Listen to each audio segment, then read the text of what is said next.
The Deathadder has been around before some of you watchers were even born. In fact, it first came out in 2006. This is the new Deathadder V3 Pro from Razer. It's been given a refresh for it to be more in line with the Viper V2 Pro, but is this really what we wanted? Are the changes too much for it to be called a Deathadder anymore? So what makes this Deathadder so different from the others? To summarise, the hump has been adjusted so there's a more of a downward slope from the peak, and the slope doesn't seem to go as far down. The side buttons have been removed slightly for more thumb space, and there's now no longer the iconic look of the flare from the buttons. They have been trimmed so they are no longer hanging over the sides, giving some room for your ring finger if it needs a resting spot. Also, the main buttons are no longer a part of the main shell, they have been separated. This will mainly make sure there's no accidental misclicks from pressing the top of the shell. There's a bit of a size difference as well in comparison to the V2 Pro.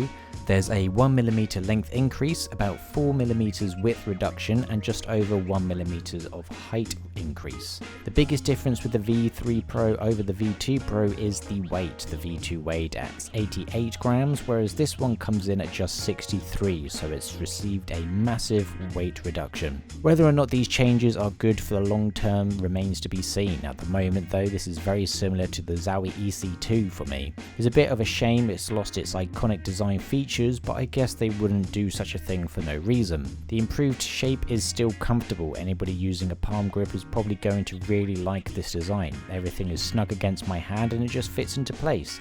The sizing might make it a bit uncomfortable for other grip types. However, I did use a claw and fingertip grip and I didn't have any issues. However, I am not a native user of either of those. I would say this mouse in general is great for medium to large size hands, especially if you're using it with a palm grip. I think though that I do prefer the shape of the OG Deathadder. It felt like my hand would just sit flat and nice and snug up against it. I feel that this is too similar to other ergonomic mice out there, so I feel that the unique pull the Deathadder had has somewhat been taken away. The coating is the usual for Razer mice. It's a coarse matte texture. After using a lot of other mice recently, this has exposed the coarseness a lot more, so it might actually not be a good point. You do get some grip tape if you really can't stand the irritation that the coating may cause. I feel like this could maybe deserve a sandpaper grit chart rating. Might even be useful to grate some Parmesan cheese on your next meal.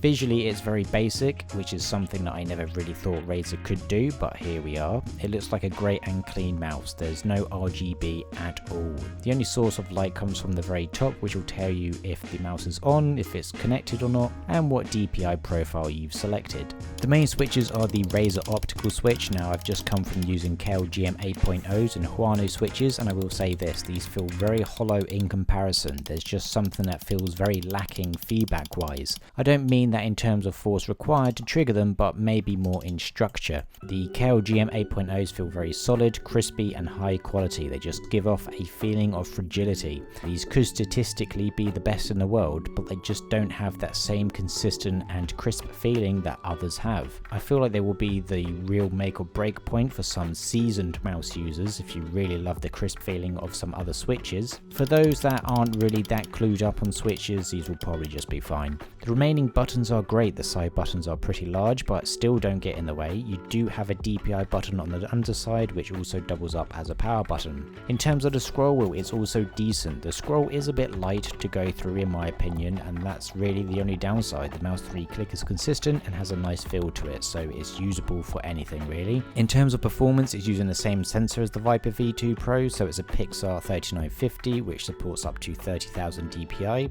which is a very high number. Anyway, to keep this simple, it's a top of the line sensor, has lots of features, can track on glass. It's been tested heavily because of the Viper V2 Pro, so you know it's going to be good already. I feel like at this point in terms of sense performance we are in the realm of 0.1% difference range in between each one. There is a hyper polling dongle which you can buy, which will give you a 4K wireless polling rate if you want it, but it doesn't come included. It does cost around about $30. In terms of software, you get Razer Synapse. Now my hatred for this software has lowered a little bit over time. I still hate that it calls you a guest, but because there's a lack of gimmick features, it makes the software a lot cleaner to navigate, and there isn't a lot of stuff to go through anymore. You're just left with the main basic settings such as DPI profiles, and a few extras that come with the software such as lift-off distance adjustments and power saving tools. When I've been playing with this mouse, it's been pretty much flawless. The lightweight, comfortable ergonomic design and coating makes it a pleasure to use in game with, at least in my case, hardly any adjustments being needed for my hand. I've had a few long grinding sessions and it's been very comfortable throughout. The 100%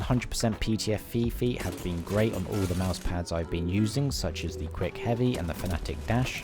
In total, this is a good mouse, however there's a few things that have somewhat changed my opinion and thoughts recently. The last review I did was a Pulsar X2. In comparison to that, quality wise, the Deathadder V3 Pro doesn't have the same high quality feeling. There is a hollow feeling to the mouse, however I think this is one of the largest lightweight mice. There is the Model I, which is actually a bit bigger and weighs 69 grams and has holes in the shell, so I guess maybe the hollow feeling has to be a compromise with the size of the mouse. The other thing is the price. This is an expensive mouse at around $150. Now in my Viper V2 Pro review I defended the cost because of the high tier hardware, and I still think it applies to this Deathadder. You are going to get a great mouse with top of the range hardware for your money. I think it's just whether or not the switches and hollow feeling mouse is a deal breaker for you. In terms of the changes from previous Deathadders, as I've said before, the changes have somewhat made it more of a generic ergonomic mouse and less of a unique one, which is something that the Deathadder has always been. You're still getting a high performance ergo mouse though, and I guess the changes wouldn't have been made without careful consideration from its users. Maybe and ultimately they found that players just preferred the new version over the original Deathadder shape. I'm still a bit on the fence about it. I think maybe Deathadder fans might be a bit disappointed with these changes. If you're wanting something with a smaller shape, there will be a video on screen now which should suit you a bit more.